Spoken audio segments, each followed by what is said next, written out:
21h. Alger by night s'ennuie. Nous circulons sur les principales artères de la ville. Les rares passants rentrent chez eux. Période électorale oblige, les quelques bistrots que compte la capitale algérienne ont fermé ou ferment dans une heure. La ville est livrée à elle-même et à quelques jeunes voyous nocturnes, comme nous l'explique Momo, rencontré par hasard.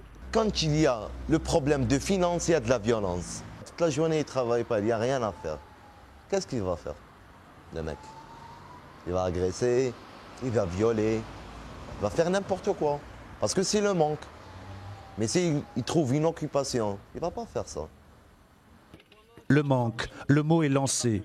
Manque de travail d'abord. En Algérie, 2 jeunes sur 3 sont au chômage, comme ces jeunes de la région de Annaba qui rêvent de tenter la harga, l'émigration clandestine vers l'Eldorado européen. Ceux-là se sont filmés eux-mêmes à l'aide d'un téléphone portable à bord d'une barque aménagée d'un beau moteur direction la Sardaigne. Près de 2000 arrestations l'année dernière. Sofia, elle, a choisi de ne pas quitter son pays. Cadre dans une entreprise de communication, elle gagne correctement sa vie et s'assume. Un appartement pour elle toute seule, ça fait des jaloux. Une jeune Algérienne en phase avec son temps qui dénonce le machisme de la société algérienne d'aujourd'hui.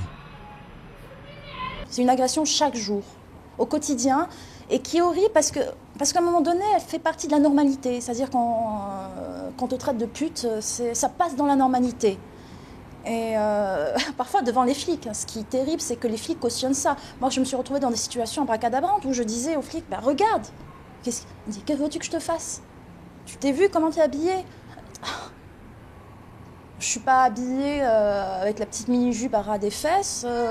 Je suis juste habillée parce que je suis une femme et que j'ai envie de me faire plaisir. On voit un bout de mon bras et ça y est, c'est fini. Centre d'appel. Karim Cherfaoui, 31 ans, lui a décidé de revenir en Algérie. Une harga à l'envers. Après des études et un bon poste en France, il dirige désormais sa petite entreprise de conseil dans la banlieue d'Alger. 180 jeunes salariés, 1 million d'euros de chiffre d'affaires et un cas de conscience. Nous faisons partie d'une génération qui a connu la période noire en Algérie et on n'était pas là.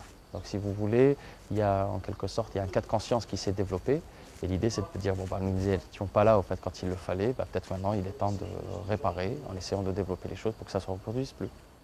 3 parcours différents, mais un dénominateur commun, une jeunesse avec une furieuse soif de vivre pour oublier la décennie tragique qu'a vécu le pays.